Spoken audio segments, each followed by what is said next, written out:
قال الله تعالى في كلامه المجيد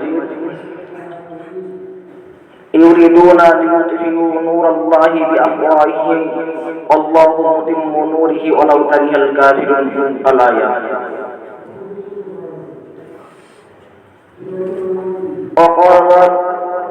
وقال النبي صلى الله عليه وسلم في حديثه الشريف من قتل دون ماله فهو شهيد ومن قتل دون أهله أو دون دمه أو دون دينه فهو شهيد। সমস্ত প্রকার প্রশংসা আল্লাহ পাকের জাতের উপরে এবং দরুদ তার হাবিবের উপরে। তারপর আঞ্জুমানের স্পিকার মহোদয় এবং সামনে উপবিষ্ট সমস্ত জ্ঞানী গুণী ছাত্র ভাইদের আমার আন্তরিক শুভেচ্ছা এবং সালাম।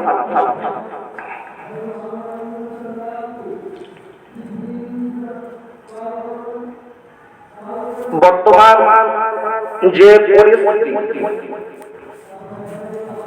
এই পরিস্থিতির উপরে কিছু বলার জন্য প্রয়াস করছি। আল্লাহ যতটুকু দেবেন ততটুকু বলার ইচ্ছা করছি, বাকি আল্লাহ পাকের মোবারক মর্জি।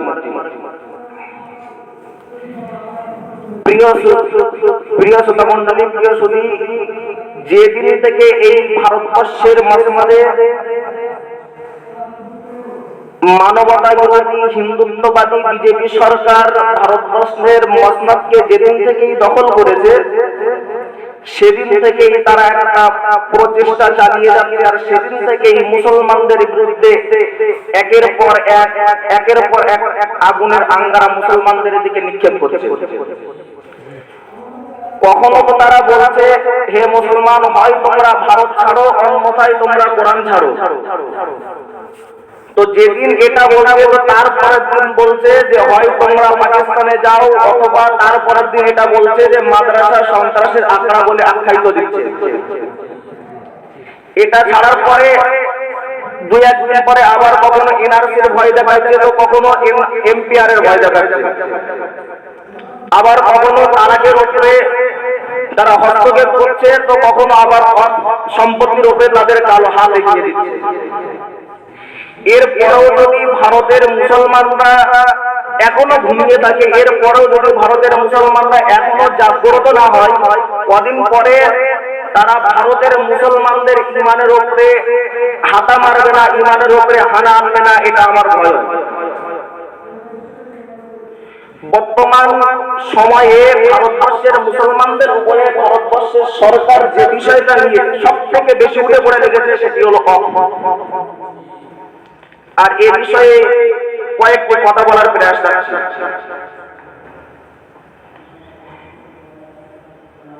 দুর্ভাগ্য আমাদের এটা, দুঃখ এটা, যে সম্পর্কে আমাদের মুসলমানদের মধ্যে 100-র ভেতরে 95% মানুষ আমরা জানি না ইয়ার কোথা থেকে এসেছে।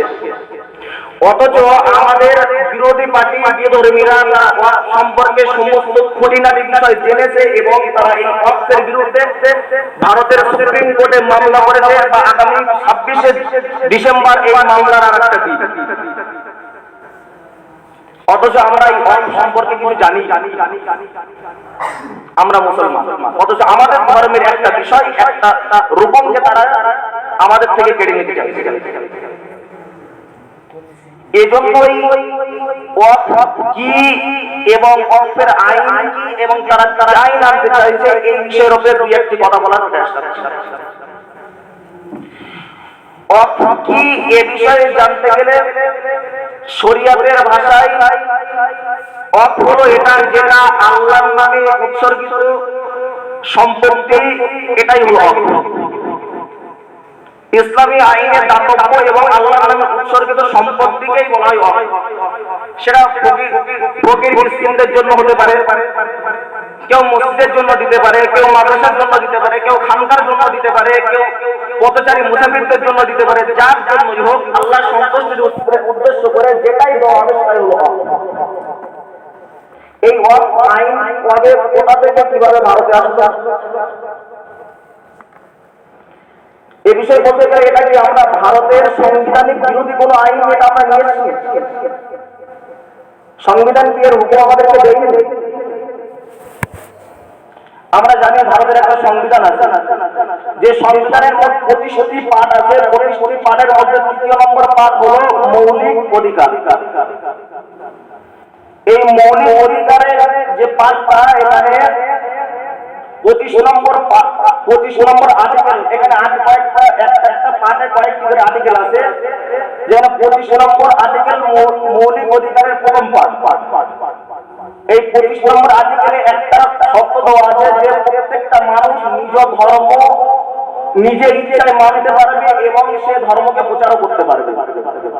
আর 26 নম্বর আর্টিকেলে যার সারাংশ হলো এটা, যে তার ধর্মকে রক্ষা করার জন্য যে কোনো পলিসি গ্রহণ করতে পারবে, চাই সেটা সে একটা ধর্মীয় প্রতিষ্ঠান হোক, একটা শিক্ষা প্রতিষ্ঠান হোক, এটা পারবে। অর্থাৎ ভারতীয় সংবিধান আমাদের ধর্মকে বাঁচিয়ে রাখার জন্য, আমাদের ধর্মকে রক্ষা করার জন্য যত রকম পলিসি আমাদের গ্রহণ করা দরকার সেগুলো গ্রহণ করার সুযোগ দিয়েছে সংবিধান। আর এই পার্টের 32 নম্বর আর্টিকেল এটাও লেখা আছে, যদি কেউ কোনো ব্যক্তি মৌলিক অধিকারকে হরণ করতে চায়, সুপ্রিম কোর্ট তাদের বিপরীতে পদক্ষেপ নেবে। কিন্তু এখন দেখা যাচ্ছে যে সেই সুপ্রিম কোর্ট এদের বিপরীতে পদক্ষেপ নেওয়া বাদ দিয়ে সুপ্রিম কোর্ট নিজেই এদের বিরুদ্ধে কথা বলছে। কোথায় গেল সংবিধান? আল্লাহ আমাদের এই যে সম্পত্তিটা বা যে আইনটা, এটা এসে আমাদের স্বাধীন ভারতে সর্বপ্রথম 1954 সালে, যেটা আমাদের সংবিধান প্রকাশ পাওয়ার 3 থেকে 4 বছর। আর 1995 সালে এই সংবিধানটা যেটা বর্তমান চলছে সেটা নিয়ে আসা হয়, কিন্তু 2013 সালে এই সংবিধানটা আবার পুনরায় সংস্কার করা হয়। আর এই সংবিধানের পিছনে তাদের পড়ে থাকার কারণ হলো এটাই, যে এই সংবিধানের হাতে বর্তমানে 8,70,000 অনেক সম্পত্তি আছে, যার পরিমাণ 9,40,000 একর জমি। আর এই সম্পত্তির হাতে 1,20,000 কোটি টাকা আছে। এখন যদি মুসলমানদের এই টাকাটা তারা যদি তাদের হস্তক্ষেপ করতে পারে, মুসলমানদের যদি অর্থনৈতিক থেকে দুর্বল করে দিতে পারে, তাদের সব থেকে বড় পয়েন্ট হলো এটা। এখন তারা 40টার মতো নিয়ম নিয়ে আসতে চাচ্ছে, তার মতো এতটা বলা এই টাইমের মধ্যে সম্ভব নয়।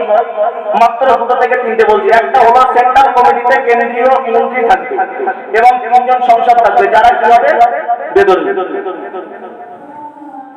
আর বেদরমিরা যখন এই আইনের মধ্যে বা ওয়াকফ বোর্ডের যখন তারাই হবে শাসক হবে, তখন মুসলমানদের সম্পত্তিগুলো তখন তাদের হাতে চলে যাবে।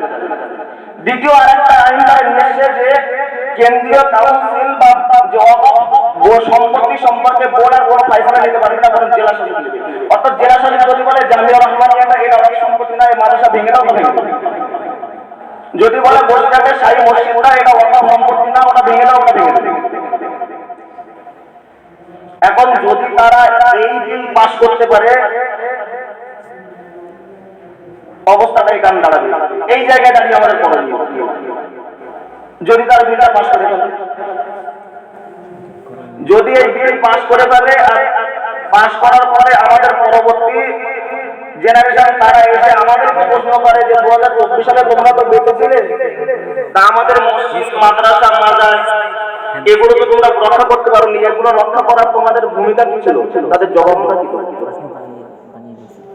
কিয়ামত যখন আল্লাহ প্রশ্ন করে যে 2024 যারা বেঁচে ছিল ভারতবর্ষের মুসলমান, যে এই 2024 সালে আমার নামে উৎসর্গিত সম্পত্তিগুলো এইভাবে তারা হস্তক্ষেপ করে, তোমাদের ভূমিকা কি ছিল?